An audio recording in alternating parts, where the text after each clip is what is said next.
ഭൈരവ മീഡിയാസിലേക്ക് ഏവർക്കും സ്വാഗതം. ഇന്ന് ഞാനിവിടെ നിങ്ങൾക്ക് വേണ്ടിയിട്ട് പറയുന്നത് കന്നി രാശിയാണ്. കന്നി രാശിക്കാർക്ക് ഇപ്പോൾ വരാനിരിക്കുന്ന വ്യാഴത്തിൻ്റെതായ മാറ്റം, ഗുരുമാറ്റം എന്ത് രീതിയിലുള്ള ഫലത്തെ പ്രദാനം ചെയ്യും എന്നുള്ള ഒരു കാര്യമാണ്. നിലവിലിപ്പോൾ വളരെയധികം നല്ല രീതിയിൽ തന്നെ കഷ്ടതകളൊക്കെ അനുഭവിച്ചു കൊണ്ടിരിക്കുന്ന രാശിക്കാരാണ് കന്നി രാശിക്കാരൊക്കെയും. തീർച്ചയായിട്ടും അതിൻ്റേതായ ഒരു നല്ല ഫലങ്ങളൊക്കെ വരണമെങ്കിൽ, അതായത് കന്നി രാശി മാത്രമല്ല 12 രാശിക്കാരും ഇപ്പോൾ ഉറ്റുനോക്കുന്നത് വ്യാഴത്തിൻ്റെതായ ഒരു മാറ്റത്തെക്കുറിച്ചിട്ടാണ്. അപ്പോൾ അതുകൊണ്ട് തന്നെ കന്നി രാശിക്കാർക്ക് എങ്ങനെയൊക്കെയുള്ള ഫലം നമുക്ക് വരുമെന്ന് നോക്കാം. നല്ലതാണോ മോശമാണോ എന്നൊക്കെ നോക്കാം. ഇപ്പോൾ വ്യാഴം കന്നി രാശിക്കാർക്ക് എന്ത് വിധത്തിലുള്ള ഗുണം ചെയ്യുമെന്ന് നോക്കുമ്പോൾ, ഇവിടെ കന്നി രാശിക്ക് 11ാം ഭാവത്തിലാണ് വ്യാഴത്തിൻ്റെതായ മാറ്റം. നിലവിൽ മിഥുനം രാശിക്കുള്ളിൽ, അതായത് 10ാം ഭാവമായ തൊഴിലിടത്തിലിരിക്കുന്ന വ്യാഴം 11ാം ഭാവമായ ലാഭസ്ഥാനമായ കർക്കിടകം രാശിയിലേക്ക് മാറുമ്പോൾ നിങ്ങൾക്ക് എന്ത് വിധത്തിലുള്ള മാറ്റങ്ങളൊക്കെ ഉണ്ടാകും? തീർച്ചയായിട്ടും വളരെയധികം ഗുണകരമായ പല മാറ്റങ്ങളാണ് ജീവിതത്തിലേക്ക് വരാനായിട്ടിരിക്കുന്നത്. 100% അതിൻ്റെ മാറ്റങ്ങൾ എന്തായാലും ഉണ്ടാകും. കാരണം വ്യാഴം ഇരിക്കുന്ന ഭാവത്തിൽ നിന്നും 1 ആണ് ഇരിക്കുന്ന ഇടം. അതുപോലെ 5ാം ഭാവം, 7ാം ഭാവം, 9ാം ഭാവം എന്നീ ഇടങ്ങളിലൊക്കെ ദൃഷ്ടി പതിപ്പിക്കുന്ന ഒരു സാഹചര്യം. 100% അതാണ് നമുക്ക് ഏറ്റവും അധികം വേണ്ടത്. എടുത്തു പറയാനുള്ള മറ്റൊരു കാര്യം, വ്യാഴം പരിപൂർണമായ ബലത്തിലാണ് കർക്കിടകം രാശിക്കുള്ളിലേക്ക് വരുന്നത്. അങ്ങനെയെങ്കിൽ അദ്ദേഹത്തിൻ്റെതായ പൂർവമായ, അതായത് എന്തൊക്കെ രീതിയിലുള്ള നല്ല കാര്യങ്ങൾ ചെയ്യാൻ കഴിയുമോ അതൊക്കെ നിങ്ങൾക്ക് ചെയ്യുമെന്നുള്ളതാണ്, സംശയം വേണ്ട. അപ്പോൾ നമുക്ക് കാര്യം എങ്ങനെയാണ് എന്ന് നോക്കാം. ഇപ്പോൾ കർക്കിടകം രാശിയിൽ വരുന്ന വ്യാഴം നിങ്ങൾക്ക് 11ാം ഭാവമായ ലാഭസ്ഥാനമായിട്ടാണ് വരുന്നത്. തീർച്ചയായിട്ടും ലാഭസ്ഥാനത്ത് കർക്കിടകം രാശിയിൽ ഇരുന്നുകൊണ്ട് നല്ല രീതിയിലുള്ള മുന്നേറ്റങ്ങളൊക്കെ നിങ്ങൾക്ക് നൽകും. ഇതുവരെ എന്തൊക്കെ കാര്യങ്ങൾക്കുള്ള തടസ്സങ്ങളുണ്ടായിരുന്നോ അതൊക്കെ നീങ്ങിക്കിട്ടി നല്ല വിധത്തിലുള്ള മുന്നേറ്റത്തിനായിട്ടുള്ള പാതകളൊക്കെ നിങ്ങൾക്ക് തുറന്നു കിട്ടും. എന്തുകൊണ്ടെന്നാൽ കർക്കിടകം രാശിയെക്കുറിച്ച് ചിന്തിക്കുമ്പോൾ മറ്റൊരു കാര്യമുണ്ട്. കാര്യം ചന്ദ്രരാശിയാണ്. അപ്പോൾ ചന്ദ്രരാശി എന്ന് പറയുമ്പോൾ അമാവാസി, പൗർണമി എന്നിങ്ങനെ 2 ഘട്ടങ്ങളാണ് അവിടെ ഉള്ളത്. അപ്പോൾ 15 ദിവസം അമാവാസിയാണെങ്കിൽ 15 ദിവസം ഇതുപോലെ പൗർണമിയിലേക്ക് പോകുന്ന ഒരു ഭാവമായിരിക്കും. അപ്പോൾ അങ്ങനെയെങ്കിൽ ഒരു നല്ല ഫലം നിങ്ങൾക്ക് ഉണ്ടാകുന്ന സമയത്ത് നിങ്ങളതിനെ ശേഖരിച്ച് വയ്ക്കുവാനും നല്ല നല്ല മുന്നേറ്റങ്ങൾക്കായിട്ട് അതിനെ ക്രിയേറ്റ് ചെയ്യാനും പരിശ്രമിക്കണം. കാരണം ഇടക്കാലത്ത് നല്ലതും പിന്നീട് മോശവുമായിട്ടായിരിക്കും ഇരിക്കുക. അപ്പോൾ അതിനെ നല്ല സമയം വരുമ്പോൾ അതിനെ അനുകൂലമാക്കി നിങ്ങൾക്ക് വേണ്ടിയിട്ടുള്ള വിജയത്തിലേക്ക് അതിനെ കൺവേർട്ട് ചെയ്ത് കൊണ്ടുവരാനായിട്ട് ശ്രമിക്കണമെന്നുള്ളതാണ് ഏറ്റവും അധികമായിട്ട് എടുത്തു പറയേണ്ട ഒരു കാര്യം. അതുപോലെ തന്നെ ഇവിടെ 1ാം ഇടത്തിരുന്നു കൊണ്ട് 5ാം ഭാവത്തിലേക്കാണ് അദ്ദേഹത്തിൻ്റെ ദൃഷ്ടി പതിയുന്നത്. അതായത് വൃശ്ചികം രാശിയിലേക്ക്. വൃശ്ചികം രാശി എന്ന് പറയുമ്പോൾ തന്നെ ചൊവ്വയുടേതായ വീടാണ്. അപ്പോൾ അവിടെ 5ാം ഭാവമായിട്ട് പൂർവ്വപുണ്യ സ്ഥാനമായിട്ടാണ് വ്യാഴത്തിൻ്റെ ദൃഷ്ടി പതിയുന്നത്. അങ്ങനെയെങ്കിൽ കന്നി രാശിക്കാരെ സംബന്ധിച്ചിടത്തോളം അത് പ്രയത്നങ്ങളുടേതായ ഭാവമാണ് ഈ 3ാം ഇടം എന്ന് പറയുന്നത്. അപ്പോൾ ഇതുവരെ ആ ഒരു പ്രയത്നങ്ങളുടേതായ ഭാവത്ത് നിങ്ങൾക്ക് എന്തൊക്കെ രീതിയിൽ മുന്നേറ്റങ്ങൾക്ക് ഇറങ്ങിയാലും തടസ്സങ്ങളാണ്. ആരൊക്കെ നല്ല രീതിക്ക് നിങ്ങൾ ആരെയൊക്കെ കണ്ടിട്ട് മുന്നിലേക്ക് ഇറങ്ങിയാലും അതൊക്കെ തന്നെ നിങ്ങൾ അവിടെ ചെന്ന് എത്തുമ്പോൾ നിങ്ങൾക്ക് പാതകമായിട്ട് വരും. വിളിച്ചുകൊണ്ട് പോകുന്നവർ അവിടെ നിങ്ങൾക്ക് പാതകമായ ചില കാര്യങ്ങളായിരിക്കും ചെയ്തു വെച്ച് തരിക. നിങ്ങൾ നല്ല മനസ്സോടുകൂടി ചെയ്യുമ്പോൾ തീർച്ചയായിട്ടും നിങ്ങൾക്കത് ബുദ്ധിപരമായ രീതിയിൽ പോകുമ്പോൾ നിങ്ങളുടേതായ ബുദ്ധിയെ, വിവേകത്തെ ഒക്കെ അത് ഇല്ലായ്മ ചെയ്ത് നിങ്ങളാണ് പ്രശ്നങ്ങൾക്ക് കാരണം എന്ന് ചിന്തിച്ച് മറ്റുള്ളവർ നിങ്ങൾക്ക് നേരെ തിരിയുന്ന ഒരു സാഹചര്യത്തെയായിരിക്കും അവിടെ സൃഷ്ടിച്ചുകൊണ്ടിരുന്നത് ഇതുവരെ. എന്നാൽ വ്യാഴത്തിൻ്റെ ദൃഷ്ടി അവിടെ ഭാവത്തിലേക്ക് പതിയുമ്പോൾ, ജൂൺ മാസം 2ാം തീയതിക്ക് ശേഷം ആ ഒരു ഭാവത്തിലേക്ക് പൂർവ്വപുണ്യ സ്ഥാനാധിപതിയായിട്ട് പതിയുമ്പോൾ 100% ഇനിമേൽ നിങ്ങളെടുക്കുന്ന എല്ലാ മുയർച്ചകൾ, അതായത് പ്രയത്നങ്ങൾ ഒക്കെ നല്ല രീതിയിലുള്ള വിജയം ഉണ്ടാകും. 100% അത് വരും. നിങ്ങൾക്ക് ആ ഒരു മാറ്റം നിങ്ങൾ തന്നെ തിരിച്ചറിയുന്ന ഒരു കാലഘട്ടമായിട്ട് മാറും. ഇത് ഞാൻ പറയുമ്പോൾ ഇതിനിടയ്ക്ക് ഞാൻ മറ്റു 2 കാര്യങ്ങൾ കൂടി പറയും. അത് നിങ്ങൾ കുറച്ച് കാലം ഗൗനമായിട്ട് ഇരുന്നതിന് ശേഷം വേണം ഈ ഒരു തീരുമാനത്തിലേക്ക് എത്താനായിട്ട്. 100% വിജയം തന്നെയാണ്. പക്ഷേ ജാഗ്രത പുലർത്തണം എന്നുള്ള ചില കാര്യങ്ങൾ പറയുന്നുണ്ട്. അതുപോലെ ഇവിടെ വ്യാഴത്തിൻ്റെ ദൃഷ്ടി 7ാം ഭാവമായിട്ട് പതിയുന്നത് മകരം രാശിക്കുള്ളിലാണ്. അതായത് അപ്പോൾ 7ാം ഇടമായിട്ടുള്ള ആ ഒരു ഇടത്ത് വ്യാഴത്തിന് ദൃഷ്ടി പതിയുമ്പോൾ, അപ്പോൾ വ്യാഴത്തിൻ്റെ കണക്ക് പ്രകാരം അവിടെ അതായത് കുടുംബപരമായ പ്രശ്നങ്ങൾക്കുള്ള താക്കം ഒക്കെ കുറയും. അതായത് അതുവഴിയുള്ള പ്രശ്നങ്ങൾക്കുള്ള കാരണങ്ങളും ഒക്കെ മാറി നല്ല നിലയിലുള്ള ജീവിതത്തിലേക്കുള്ള വഴി അവിടെ തെളിയും. കുടുംബത്തിലുള്ള പ്രശ്നങ്ങൾ എന്തായാലും തീർന്നു കിട്ടും. അപ്പോൾ കന്നിരാശിക്ക് ഈ വ്യാഴത്തിൻ്റെ 7ാം ദൃഷ്ടി എന്ന് പറയുന്നത് കന്നിരാശിയുടെ 5ാം ഭാവമായ പൂർവ്വ പുണ്യ സ്ഥാനമായിട്ടാണ് വരുന്നത്. പൂർവ്വജന്മത്തിൽ നിങ്ങൾ ചെയ്ത പാപങ്ങളുടേതായ ആ ഒരു കാഠിന്യമൊക്കെ കുറഞ്ഞ് വളരെയധികം നല്ല ഫലത്തെ പ്രദാനം ചെയ്യും. അപ്പോൾ ഈ പൂർവ്വപുണ്യ സ്ഥാനമായിട്ട് വരുന്ന ഇടം മകരം രാശിയാണ്. അപ്പം മകരം രാശിയുടെ ആധിപത്യം ആർക്കെന്ന് വെച്ചാൽ ശനി ഭഗവാനാണ്. ശനി ഭഗവാൻ ഇരിക്കുന്നതാണെങ്കിൽ മീനം രാശിക്കുള്ളിൽ. അപ്പോൾ മീനം രാശിക്കുള്ളിലിരിക്കുന്ന ശനി ഭഗവാൻ നിങ്ങൾക്ക് വളരെയധികം ബുദ്ധിമുട്ടുകളാണ് അവിടെ തന്നത്. കുടുംബത്തിനുള്ളിൽ ധാരാളം പ്രശ്നങ്ങളെ സൃഷ്ടിച്ചിട്ടുണ്ട് എന്നുള്ളതാണ് വാസ്തവം. ഇപ്പോൾ പൂർവ്വ പുണ്യാധിപതി ഇരിക്കുന്നത് നിങ്ങളുടേതായ 7ാം ഭാവത്തിലാണ്. മീനം രാശി 7ാം ഭാവമായിട്ട് വരും കന്നി രാശിക്ക്. അപ്പോൾ കുടുംബ പ്രശ്നങ്ങൾക്ക് ധാരാളം ഇടം വന്നിട്ടുണ്ട്. ധാരാളം പ്രശ്നങ്ങൾ കുടുംബത്തിനുള്ളിൽ ഉണ്ടായിട്ടുണ്ട്. മറ്റുള്ളവർക്ക് നന്മ ചെയ്യാൻ പോയി കുടുംബത്തിനുള്ളിൽ ഒറ്റപ്പെട്ടു പോയ സാഹചര്യങ്ങളും ധാരാളം നിങ്ങൾക്ക് വന്നിട്ടുണ്ട്.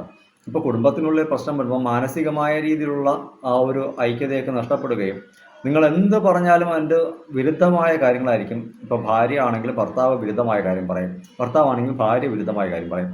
കുടുംബത്തിലുള്ളവരാണെങ്കിലും ശരി നിങ്ങളെ ഒറ്റപ്പെടും. നിങ്ങൾ ഒറ്റ ഒരാൾ കാരണമാണ് കുടുംബത്തിൽ ഇത്തരം പ്രശ്നങ്ങൾ ഉണ്ടായതെന്ന് വരെ പറഞ്ഞ് അവിടെ നിങ്ങൾക്ക് വളരെ മോശകരമായ രീതിയിലുള്ള പ്രവർത്തനങ്ങളൊക്കെ കൊണ്ടു തന്നിരിക്കും. ആ ഒരു ഭാഗത്ത് മക്കൾ പോലും പറഞ്ഞാൽ കേൾക്കാത്ത സാഹചര്യത്തെ ആയിരിക്കും കൊണ്ടുതരിക. അതാണ് ഇവിടെ എടുത്തു പറയേണ്ട മറ്റൊരു കാര്യം. അപ്പോൾ ഇവിടെ വ്യാഴത്തിൻ്റെ ദൃഷ്ടി മീനം രാശിയിലേക്ക് പതിയുമ്പോൾ 9ാം ഭാവമായ ഭാഗ്യസ്ഥാനമാണ് അവിടെ വരിക. അങ്ങനെയെങ്കിൽ ഇവിടെ ശനി അവിടെ ഇരിക്കുന്നത് കൊണ്ട് തന്നെ വ്യാഴത്തിൻ്റെ ദൃഷ്ടി ശനിയുടെ മേൽ പതിയുന്ന ഒരു സാഹചര്യമാണ് അവിടെ വരിക. അപ്പോൾ 9ാം ഭാവമായിട്ട് ഭാഗ്യസ്ഥാനത്തേക്ക് വ്യാഴം ശനിയുടെ മേൽ ദൃഷ്ടി പതിക്കുമ്പോൾ ഇവിടെ കുടുംബത്തിലുണ്ടായിരുന്ന പ്രശ്നങ്ങൾക്കെല്ലാം നല്ല രീതിയിലുള്ള ഒരു തീർപ്പ് വരും. എങ്ങനെയെന്ന് വെച്ചാൽ നിങ്ങൾ പല ഇടങ്ങളിലും പോയി പല കാര്യങ്ങളും ഇടപെട്ട് അവിടെ നിങ്ങളായിട്ട് പ്രശ്നങ്ങൾ ഉണ്ടാക്കി എന്നതായിരിക്കും കുടുംബത്തിലുണ്ടായിരിക്കുന്ന ഏറ്റവും വലിയ പ്രശ്നമായിട്ട് ഇപ്പോൾ നിൽക്കുന്നത്. എന്നാൽ ഈ മീനം രാശി എന്ന് പറയുമ്പോൾ കാലചക്ര രാശിക്ക് 12ാം രാശിയായ മറയ്ക്കപ്പെടുന്ന രാശിയാണ്. അതായത് ചിലവുകളെ കൂട്ടുന്ന രാശിയാണ്. ഇങ്ങനെയൊക്കെയാണ് അതിനെ കരുതപ്പെടുന്നത്. തീർച്ചയായിട്ടും അത് അങ്ങനെ തന്നെയാണ്. ഇടങ്ങുന്നിടത്തൊക്കെയും നിങ്ങൾക്ക് അധിക ചിലവുകളും ഒരു സഹായം ചെയ്യാനായിട്ട് ഒരാൾക്ക് ഒരു 1000 രൂപ വാങ്ങിക്കൊടുത്താൽ 10,000 രൂപ പലിശ ഉൾപ്പെടെ നിങ്ങൾ അടയ്ക്കേണ്ട സാഹചര്യമൊക്കെ വരും. അതായത് ബോധപൂർവം നിങ്ങളെ പറ്റിച്ചുകൊണ്ടായിരിക്കും മറ്റുള്ളവർ നിങ്ങളോട് ഇടപഴകുന്നത് എന്നുള്ളതാണ് സത്യം.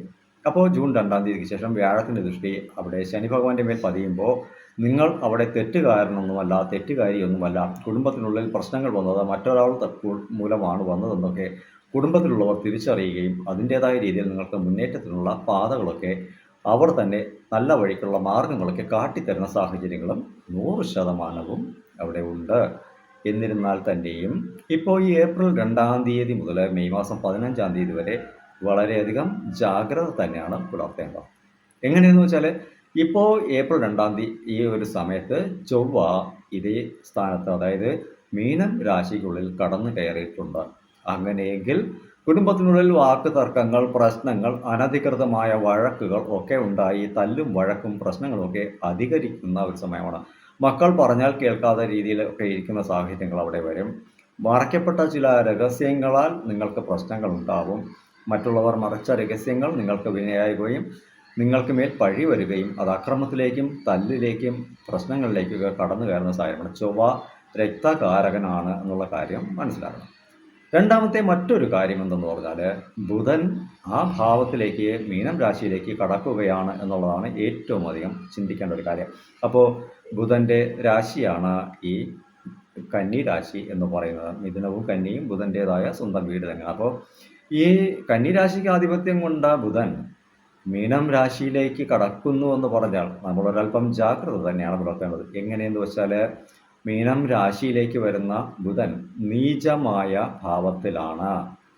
ഇപ്പോൾ നീചമായ ഭാവം എന്ന് പറയുമ്പോൾ നിങ്ങൾ പറയുന്ന എല്ലാ നന്മകളും അവർ നിങ്ങൾക്കെതിരെ തന്നെ കൊണ്ടുവരികയും നിങ്ങളാണ് കുറ്റക്കാരൻ, കുറ്റക്കാരി, നീ കാരണമാണ് അങ്ങനെ സംഭവിച്ചത്, നീ കാരണം ആണ് അതൊക്കെ വന്നു ചേർന്നത്, അതിനായിട്ട് ഞങ്ങളും ബാധിക്കപ്പെട്ടു പോയി എന്ന് പറഞ്ഞവിടെ നിങ്ങൾക്ക് എതിരെ പ്രശ്നങ്ങൾ ഉണ്ടാക്കുന്ന ഒരു സാഹചര്യം ഇവിടെ ഉണ്ട് എന്നുള്ള കാര്യം മനസ്സിലാക്കണം. നിങ്ങൾ മറ്റുള്ളവർക്ക് ചെയ്യുന്ന നന്മയായിരിക്കാം ഒരുപക്ഷെ നിങ്ങൾക്ക് തിന്മയായി മാറുന്നത്. അപ്പോൾ ആ തിന്മയെ നിങ്ങൾക്ക് ജയിക്കാനായിട്ട് കഴിയാതെ വരികയും കുടുംബത്തിലുള്ളവർ ഇടപെടേണ്ട സാഹചര്യങ്ങൾ വരും. അല്ലെങ്കിൽ ഇതുവരെ എന്തെങ്കിലും കാര്യങ്ങളൊക്കെ കുടുംബത്തിൽ മറച്ചു വെച്ചുകൊണ്ടൊക്കെ നിങ്ങൾ ചെയ്തിട്ടുണ്ടെങ്കിൽ 100% നിങ്ങൾക്ക് നേരെ അത് ആയുധമായി ചൊവ്വ എടുക്കുകയും അത് നിങ്ങൾ പറയുന്നതിനെ ഖണ്ഡിച്ചുകൊണ്ട് നിങ്ങൾക്ക് നേരെ ആ ഒരു ആയുധത്തെ വീശുകയും ചെയ്യുന്ന ഒരു സാഹചര്യമാണ് ഇവിടെ വരുന്നത്. അങ്ങനെയെങ്കിൽ ബുധൻ പാതകമായാൽ നിങ്ങൾ പറയുന്നത് എന്തും നിങ്ങൾക്ക് വിരുദ്ധമായി മാത്രമായിരിക്കും വരിക. അതുകൊണ്ട് ഈ ഏപ്രിൽ 2 മുതൽക്ക്, അതായത് ഞാൻ ഇന്ന് ഏപ്രിൽ 3ാം തീയതിയാണ്, അപ്പോൾ ഇന്നലെ മുതൽക്കാണ്. അപ്പോൾ ഏപ്രിൽ 2-ാം തീയതി മുതൽക്ക് നിങ്ങൾ സൂക്ഷിക്കേണ്ട കാര്യം എന്ന് വെച്ചാൽ ഇനിമേലിൽ ആരോടും ഒരു കാര്യത്തിലും ഒരു ആവശ്യങ്ങൾക്കും പോകരുത്. ആരെന്ത് കാര്യത്തിന് വന്നാലും നിങ്ങളത് ചെയ്യരുത്. ആരുടെ വാക്കുകൾക്കും മറുപടികൾ പറയരുത്. ആർക്കും പോയി വാക്ക് കൊടുക്കരുത്.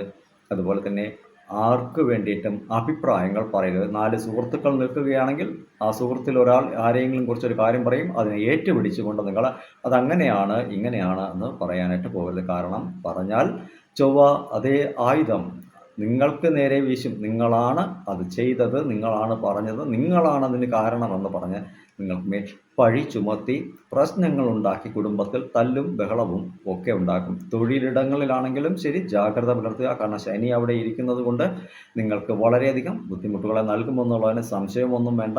അപ്പോൾ ശനിക്കൊപ്പം ബുധനും ചൊവ്വയും വന്നാൽ ബുധൻ പാതകമായി വരികയും ചൊവ്വ അക്രമ സ്വഭാവത്തോടുകൂടി വരികയും ചെയ്യും.